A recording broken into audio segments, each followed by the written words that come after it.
Governments, including the United States, have caused deaths of their own citizens or civilians, directly or indirectly. That part is factual.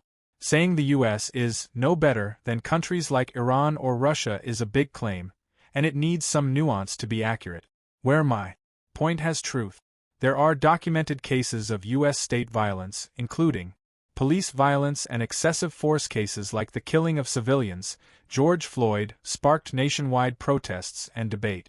Military and historical actions events like the Bear River Massacre killed hundreds of Native Americans. The Kent State shootings where National Guard troops killed student protesters targeted killings. The U.S. has used drone strikes, including killing a U.S. citizen, Anwar al-Awlaki, and later his 16-year-old son. Broader pattern historians and analysts note that U.S. military actions over time have killed civilians in multiple countries. There's even a term for this kind of thing: state violence, when a government uses force against people, including its own citizens. Blacks during slavery, millions were killed through racism. Within hours of reports that Immigration and Customs Enforcement agent Jonathan Ross had shot and killed 37-year-old Renee Good in Minneapolis, the Trump administration made its position clear. The agent's actions were justified. Department of Homeland Security Secretary Kristi Noem said Ross fired in self-defense after Good weaponized her vehicle before investigators had publicly released any evidence. On social media, President Donald Trump said Good had viciously run over an agent, a claim that was contradicted by a New York Times analysis of bystander video. Local prosecutors took a more traditional and cautious approach, saying publicly that they couldn't decide whether any crimes had occurred in the January 7th shooting without evaluating the evidence. One complicating factor: they did not have access to it. Federal officials quickly took control of the scene and cut state investigators off from physical evidence and interviews, according to state officials. At a news conference, Noem said the incident was out of the state's jurisdiction. That lack of investigatory cooperation led local prosecutors to ask the public to send in any information they might have about the shooting. It's not uncommon for law enforcement to seek the public's help in completing investigations.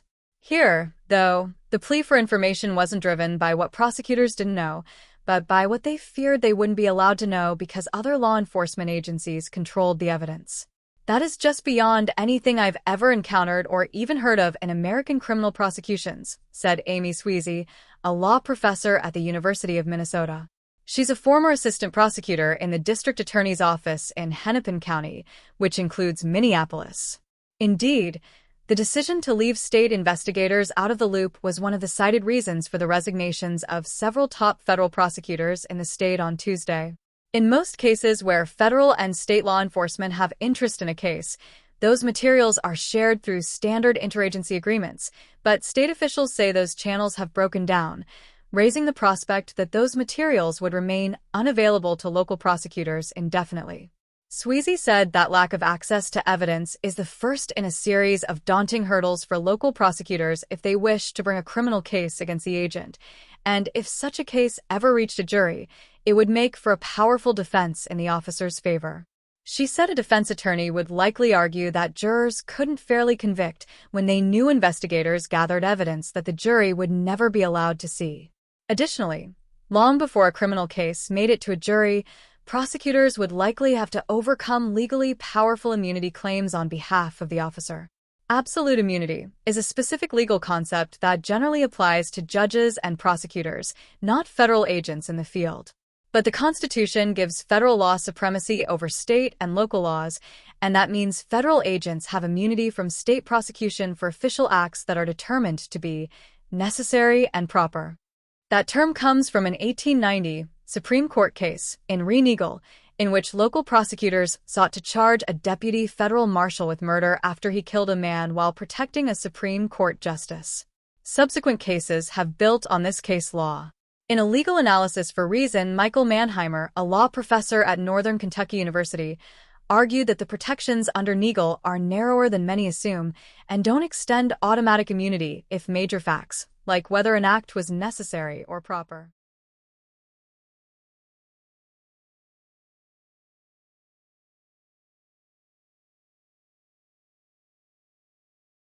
These assholes killed people in their own countries. What name would you give them? Might be dictators? They did this to rule over the people in their countries.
100% natural.